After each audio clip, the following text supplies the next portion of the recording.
English spoken class. आज हम लोग स्पोकन क्लास का एक रेगुलर क्लास शुरू कर रहे हैं और ये प्योरली ग्रामर फ्री है, जैसा पहले फर्स्ट वीडियो में बोला जा चुका है। और है भी इसलिए कि स्पोकन इंग्लिश में किसी तरह का हमने कहा था ग्रामर का यूज़ नहीं करते हैं हम लोग। और बहुत सारी किताबों में लिखा गया है ग्रामर वगैरह, ग्रामर का कहीं पर भी किसी जगह में यूज़ नहीं होता है। इंग्लिश लैंग्वेज हो या हिंदी हो या उर्दू हो, सभी लैंग्वेज में सिर्फ लैंग्वेज को अडॉप्ट किया गया है थ्रू वर्ड्स। वर्ड्स ही अपने आप में एक एक्सप्रेशन है और वो एक्सप्रेशन को अगर हम लोग समझ लेते हैं या उसको प्रैक्टिस कर लेते हैं तो हम लोग बोलना सीख जाते हैं। इसका सबसे बड़ा उदाहरण यही है कि हम लोग किसी नए कंट्री में एक नया लैंग्वेज को with in a month adopt कर लेते हैं, जबकि वहाँ कभी हम लोग ग्रामर सीखने नहीं जाते। एक अंग्रेज़ भी हिंदी बोलने लगता है। हिस्ट्री में हम लोगों ने ब्रिटिश को देखा है हिंदी बोलते हुए। हम लोग भी इंग्लिश बोल सकते हैं, लेकिन अगर हम लोग उसको सिर्फ अंडरस्टैंड होंगे तब। ज़्यादा प्रेशर डालने से इंग्लिश या कोई भी लैंग्वेज अडॉप्ट नहीं किया सकता है। इसलिए आज हम लोग एक रेगुलर क्लास का स्टार्ट कर रहे हैं, जिसमें सिर्फ वर्ड और उसका एक्सप्रेशंस क्या होगा, जिसको हम लोग ग्रामर का नाम दे दिया है। वो एक्चुअली स्पोकन में उस ग्रामर का हैसियत नहीं रखता है। ग्रामर का सिर्फ एप्लीकेशंस इंग्लिश में आया है, वो इसलिए आया है कि जब हम लोग कोई राइटिंग मटेरियल में जाएंगे तब, जब तक हम लोग नहीं लिखते हैं तब तक हम लोग को ग्रामर की ज़रूरत नहीं रहता है। वो भी एक सर्टेन स्टेज जाने के बाद उसका भी एप्लीकेशन ख़त्म हो जाता है। जितने राइटर्स हैं उनको ग्रामर की ज़रूरत नहीं पड़ती है। अगर वो ग्रामर को देख करके लिखना शुरू करेंगे तो उनका नावल कभी कंप्लीट नहीं होगा। इसलिए कि जो स्टोरी में प्लॉट बनाते हैं उसमें हम लोग एक्सप्रेशन डालते हैं। कोई भी फिल्म बनाते हैं हम लोग पहले, उस बाद में उसमें डायलॉग डालते हैं। इसलिए कभी भी ज़रूरत नहीं पड़ेगा किसी को कहीं भी ग्रामर का। अब सवाल ये है कि हम लोग इंग्लिश बोलेंगे कैसे। तो इंग्लिश बोलने में सबसे बड़ा परेशानी ये है कि हम लोगों ने कभी भी जिस चीज़ को इम्पोर्टेंस देना चाहिए उसको नहीं दिया। हम लोगों ने ट्रांसलेशन करना शुरू कर दिया। तो ट्रांसलेशन करने से सबसे बड़ा खराबी ये है कि हम लोग का कल्चरल डिफरेंस है। हम जिस लैंग्वेज को बोलते हैं शुरू से, उस लैंग्वेज का कल्चर कुछ और है, और जिस लैंग्वेज को सीखने जाते हैं वो कल्चर अलग है। इसलिए हम लोग जब ट्रांसलेशन करने जाते हैं तो बहुत सारा चीज़ रास्ता में बैरियर हो जाता है, जिसको हम लोग ग्रामर थ्रू हल करने का कोशिश करते हैं। तो कुछ जगह तक वो हल हो सकता है, तो सारे स्टेज तक, टेंस, वॉइसेस, यहाँ तक जाने का बाद फिर उसको ग्रामर से अगर हल करने का कोशिश करेगा कोई भी शख्स, वो नहीं कर सकता। ये पॉसिबल ही नहीं है। एक लंबा 4 लाइन का सेंटेंस को किसी दूसरे लैंग्वेज में ट्रांसफॉर्म करना करीब करीब इम्पॉसिबल है। वो हम कर नहीं सकते। इसलिए कि सेंटेंस में जो कुछ हम लिखना चाहते हैं मैटर कम रहता है, एक्सप्रेशन ज़्यादा रहता है। हम क्या फील करते हैं, क्या थिंक करते हैं, वो सब लाइन से सजा हुआ रहता है। ये चीज़ हम लोग बहुत ऊपर जा कर के सीखते हैं। बहुत हाई लेवल में जाने के बाद हर एजुकेटेड आदमी इंग्लिश बोल लेता है, क्योंकि वो उस चीज़ को जान चुका होता है कि सब कुछ नहीं है, सिर्फ एक्सप्रेशन है। और हर जगह में एक्सप्रेशन का एक अलग अलग नाम है, उसका एप्लीकेशन उसको अच्छा से पता हो जाता है। लेकिन लोअर स्टेज में जहाँ इंग्लिश बोलने की ज़रूरत है, वहाँ पे एक्सप्रेशंस नहीं समझ करके वो ग्रामर पर फोकस ज़्यादा डाल देता है। और ग्रामर का फोकस डालने का मतलब उसको ट्रांसलेशन करना होगा। और ट्रांसलेशन करेगा तो ये होगा कि हिंदी का लगा इंग्लिश लिखेगा, पढ़ेगा, बोलेगा, लेकिन कभी भी वो अंग्रेज़ी उस तरह से नहीं बोल सकेगा जैसे नेटिव और लोग बोलते हैं। इसलिए आज से हम लोग बिगिन कर रहे हैं कि हम लोग को सबसे पहले किस चीज़ पर फोकस देना चाहिए। सबसे पहले हम लोग को फोकस देना चाहिए किसी भी चीज़ का नेमिंग के ऊपर में, जो वेरी नर्सरी स्टेज में रहता है। तो ग्रोन अप चाइल्ड को उतना नाम को फोकस देने का इसलिए ज़रूरत नहीं कि उसको बहुत सा नाम पता है। वो इस उम्र का इस स्टेज में पहुंच गया कि उसको बहुत सा नाम पता है, और कुछ का ज़रूरत है, सबका ज़रूरत नहीं है। ठीक है। अब उसके बाद है हम लोग को ये जानना है कि हम लोग का मीनिंगफुल कैसे हो। किसी भी वर्ड्स को कोई भी जो बोलना चाहते हैं आप, वो मीनिंगफुल कैसे होगा। तो वो कैटेगरी है। वो कैटेगरी समझ लेने के बाद वो मीनिंगफुल ऑटोमेटिकली हो जाएगा। हम लोग का तीन थॉट्स में डिवाइडेड है। पहला ये है जिसमें कोई फंक्शंस नहीं है, दूसरा ये जो हम लोग फंक्शनल कैसे बोलेंगे, और तीसरा हम लोग थॉटफुल कैसे बोलेंगे। थॉटफुल सबसे लास्ट स्टेज है, वो उस बच्चों को सीखना चाहिए जो पूरा फंक्शन पर पूरा फुल्ली कंट्रोल रखता है। कि जब तक बच्चा बड़ा नहीं होगा वो कोई भी थॉट्स नहीं रखता है। हम लोग ऐसे भी जानते हैं एक 7 साल का बच्चा एक फिलोसफर के जैसा नहीं सोच सकता है। इसलिए थॉटफुल वाला जो मामला है वो सबसे आखिर में सीखना चाहिए, जब इंग्लिश बोलने लगना चाहिए तब। अब इंग्लिश मीनिंगफुल बोलने के लिए हम लोग को बहुत ज़रूरी है कि हम लोग सिर्फ उसको यहाँ तक समझें कि मेरा मानी के हिसाब से कैसा आदमी समझेगा। तो उसको 2 हिस्सों में किया हुआ है। हम लोग हमेशा क्वेश्चन करते हैं या आंसर करते हैं। इससे ज़्यादा हम लोग को लैंग्वेज में कोई चीज़ जानने का ज़रूरत भी नहीं है। हम किससे कैसे पूछेंगे, उसका कितना जवाब देगा हमको, या हमसे कोई पूछता है तो हम कितना जवाब देंगे, यही जानना ही काफ़ी है। उसमें जितने वर्ड्स आते हैं जो वेरी नेसेसरी है उसको हम लोग को लर्न कर लेना चाहिए, प्रैक्टिस कर लेना चाहिए, ऑल टाइम प्रैक्टिस करना चाहिए। वो ऑलरेडी माउथ में हो जाएगा।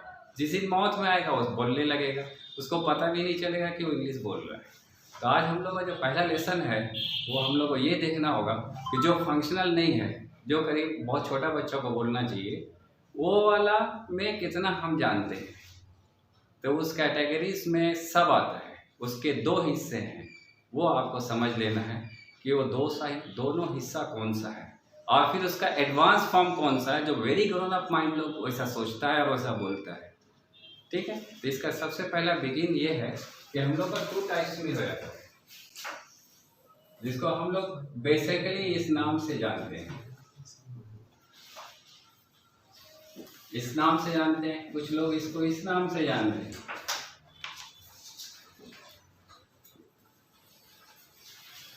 कुछ लोग इसको इस नाम से जानते हैं। इसका नाम 3 है, लेकिन इसका सिर्फ एक ही चीज है जो आपको सिर्फ ये सेंस देता है। ओनली दिस वर्ड ही है, ये सिर्फ बी लफ्ज ही है, लेकिन इसका पूरा वैरायटी है। इस वैरायटी के अंदर में कैटेगरी बनाया हुआ, वो कैटेगरी सीखना बहुत जरूरी है। हम लोग इसे बहुत सारा पढ़ लिख करके इसलिए फेलियर हो गया है कि इसका सिर्फ एक कैटेगरी पे उसका पैर है। एक ही कैटेगरी को जानता है और बाकी कैटेगरीज को नहीं जानता है। एक कैटेगरी होता है ये हम लोग का, जिसमें ये सब आता है। किसी का पास्ट फॉर्म में ये आता है, इसका फ्यूचर फॉर्म में चला जाएगा, इसमें चला जाएगा। ये हम लोग सिर्फ जानते हैं। ये कैटेगरी में हम लोग जानने से हम लोग का पूरा कंप्लीट नहीं होता है, इसलिए कि ये सिर्फ कोई भी चीज को और साइड को बताएगा, बाहर से कैसा है वही बताएगा। इसका ज्यादा सलाहियत नहीं है। इसको जानने से सिर्फ हम लोग बोल सकते हैं कौन चीज क्या है। जो आँख से देखते हैं या किसी से सुनते हैं बाहर का चीज बता सकते हैं, इनसाइड नहीं बता सकते। ये इनसाइड के लिए नहीं बना। इसमें एक कैटेगरी और है जो ग्रोन अप चाइल्ड को पढ़ना चाहिए या उसको लर्न करना चाहिए, जो हम लोग का मॉडल्स में आता है, क्योंकि वो हमारा थिंकिंग मोड से ताल्लुक रखता है। जितना मॉडल्स है सब हमारा थॉट्स का हिस्सा है, जो छोटा बिगिनर्स को बहुत बाद में समझ में आएगा। बिगिनर्स के लिए इतना काफ़ी है, ये इसको पहले प्रैक्टिस कर लेना चाहिए। जो भी चीज़ बाहर में देखेगा वो या तो सिंगुलर होगा या प्लुरल होगा, या पहले कुछ था अभी नहीं है। बहुत सारा बिल्डिंग ऐसे जो पहले स्टेशन था अब नहीं है, तो हम उसको वास करके ही बोलेंगे, इस करके नहीं बोलेंगे। और अगर अभी स्टेशन है वो प्रेजेंट में तो इस करके बोलेंगे। सिंगुलर रहेगा तो इस करके बोल देंगे, प्लुरल रहेगा तो आर करके बोल देंगे, इस तरह से। और पर्सनल होगा, खुद के लिए रहेगा तो एम करके बोलेंगे। ये मामला है हम लोग का। तो 2 ही चीज़ जानना है। अब उसके बाद फ्यूचर में छोटा बच्चा सिर्फ अगर बोल सकता है तो ये इस्तेमाल कर सकता है विल शैल बी, कैसा होगा वैसा होगा, इसलिए कि वो अपना पेरेंट्स के साथ इधर उधर जाता रहता है, इसलिए ये वाला चीज़ उसको करना होगा। उसको नहीं यूज़ करना होगा अभी मॉडल्स को। मॉडल्स के लिए हम इरादा बनाएंगे एक नया पूरा कैटेगरी, जो हम लोग का 14-15 साल का एज का लड़का लोग जो बोलना चाह रहा है अपना एज के हिसाब से, वो वाला इरादा से हम लोग करेंगे वीडियोस का। लेकिन ये हम लोग बिगिनिंग्स ठीक कर ले, ये सिर्फ बाहर के लिए, इतना जानना काफ़ी है। ये सब चीज़ बाहर के लिए इस्तेमाल होता है। अब हम लोग इसको इनसाइड में जाएंगे। इनसाइड में हम लोग को ये यूज़ करना पड़ेगा। ये दोनों इनसाइड के लिए,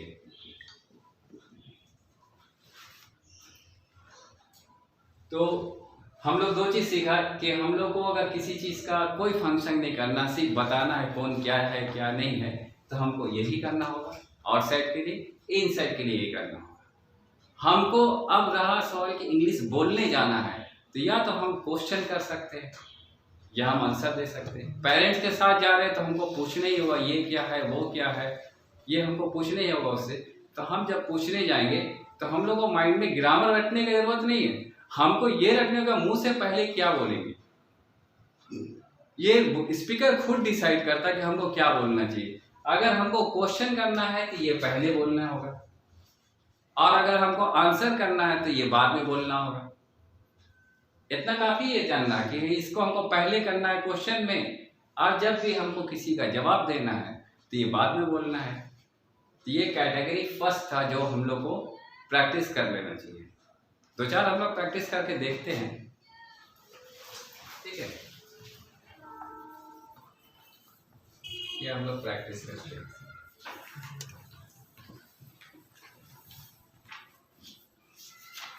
सपोज हम लोग ये बोलते हैं देखते हैं हम लोग ऐसा, अगर ऐसा बोलते हैं दिस इज, दैट इज, ठीक है। इसको देखिए ही इज। यहां पर हम लोग देखते हैं और बोलते हैं, ये हम लोग के लिए बिल्कुल नजदीक में कोई रहता है तो हम लोग उसको दिस इज बोलते हैं, और जो डिस्टेंस में रहता है उसको डैट बोलते हैं। ये भी हम लोग बहुत छोटा ही नहीं सीखा है, और आप भी सीखने में कोई हर्ज का बात नहीं है कि जो चीज़ नज़दीक में है उसको हम लोग दिस बोलेंगे, हमेशा ही दिस बोलेंगे, और जो चीज़ दूर में रहता है उसको हम लोग डैड करके बोलते हैं। अब छोटा बच्चा बड़ा फादर से, पेरेंट्स से पूछता है कि वो क्या है, तो हम लोग क्या बोलते हैं उसको, व्हाट इज डैट, वो क्या है। और कोई अगर ये बोलना चाहेगा क्या ये ऐसा है, तो हम लोग को भी वही इज से ही बोलना होगा, इज डैट सो, क्या वो ऐसा है, क्या ये ऐसा है, इज दिस सो। बोलने में प्रॉब्लम नहीं है, हम लोग को सिर्फ पहले डिसाइड करना है क्वेश्चन करना है कि नहीं है। अगर क्वेश्चन करना है तो पहले बोलना है। देखिए ये आंसर है, हमको अगर क्वेश्चन करना होगा पहले ऐसे ही करेंगे। अब हमको बोलना है वो, तो हमको डैट ही बोलना होगा दूर के लिए। हमको बोलना है ये वाला, तो नजदीक के लिए दिस बोलना होगा। और उसके बाद अपना फीलिंग्स बोलना है, तो फीलिंग्स का जो वर्ड मुंह में आता है वो बोल सकते हैं। यहाँ पे हम यहाँ पे सो भी बोल सकते हैं, हम यहाँ पे लवली बोल सकते हैं, हम यहाँ पे बैड बोल सकते हैं। हमको जैसा लगेगा वैसा बोलेंगे, ठीक है। और हमको नहीं कुछ बोलना है तो हम यहीं पर चुप हो जाएंगे। इज डैट करके भी कंप्लीट हो जाता है। आपको अंदर से और अच्छा लगता है तो और आगे बोलिए, ठीक है। तो ये आपका पास में एक लिस्ट है, आपको प्रोवाइड कर दिया जाएगा सब लिस्ट को कि कैसे कैसे सब कितना तरह का होता है। कुछ हम लोग जानते भी हैं, कुछ नया भी होने सकता है, क्योंकि स्पीकर के पास सब रहेगा ये कोई ज़रूरी नहीं है। सब आदमी लैंग्वेज का मास्टर भी नहीं है, तो जो मास्टर है उसके पास है, जिसके पास नहीं हो फिर मास्टर बाद में बन जाएगा। पर एक चीज़ तो फैक्ट है कि हम क्वेश्चन करेंगे तो हमको ये पहले बोलना होगा। जो चीज़ नज़दीक में है उसके लिए दिस बोलना होगा, जो चीज़ हमसे दूर हो जाएगा उसको डैट करके बोलना होगा, ये करके पूछना होगा। आंसर देना होगा तब हम लोग को पहले अपना बात बोल के इसको बाद में बोलना होगा। जैसे अगर कोई पूछता है इज दिस सो, अगर हम लोग कोई ऐसा क्वेश्चन पूछता है इज दिस सो, क्या ये ऐसा है, तो हम उसका जवाब दे सकते हैं यस दिस इज। देखिए बात बोला, या यस एक्सेप्ट किया, या नो भी कर दे सकते हैं, ठीक है। और उसके बाद ये जो समझ में ये बोला, लेकिन ये बाद में बोला। आंसर हमेशा बाद में बोला जाता है, क्वेश्चन पहले हो जाता है। तो ये अगर आप प्रैक्टिस कर लेंगे तो जितना टाइप का है सब का सब बोल सकते हैं। इसका एक ही मास्टर फॉर्मूला है, इसको पहले बोलिए और जो बोलना है नाउन बाद में बोलिए, जो भी नेमिंग वर्ड है बाद में बोलिए, वो क्वेश्चन हो जाएगा।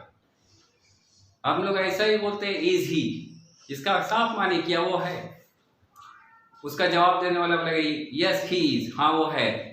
जवाब देना भी आसान है, क्वेश्चन पूछना भी आसान है। इसके बाद इंग्लिश में अगर इतना प्रैक्टिस कर लेते हैं तो इसके बाद जो वर्ड्स एंड फ्रेजेस आता है वो एक एक तो सिलेबल है, वो सबका रटा हुआ है, प्रैक्टिस किया हुआ है, वो उसके बाद जाके सटा देता है।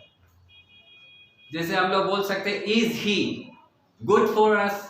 अब गुड फॉर अस उसका एकदम 50 बार प्रैक्टिस किया हुआ है, इसीलिए वहां जाके बोल सकता है। उसको नहीं अच्छा लगे तो बोलेगा is this bad for us, is this available here. तो आज का लेसन हम लोग यहाँ तक एंड करते हैं। इसके बाद हम लोग शुरू करेंगे इससे ज़्यादा ग्रोन अप का जो मॉडल्स में है। Thank you.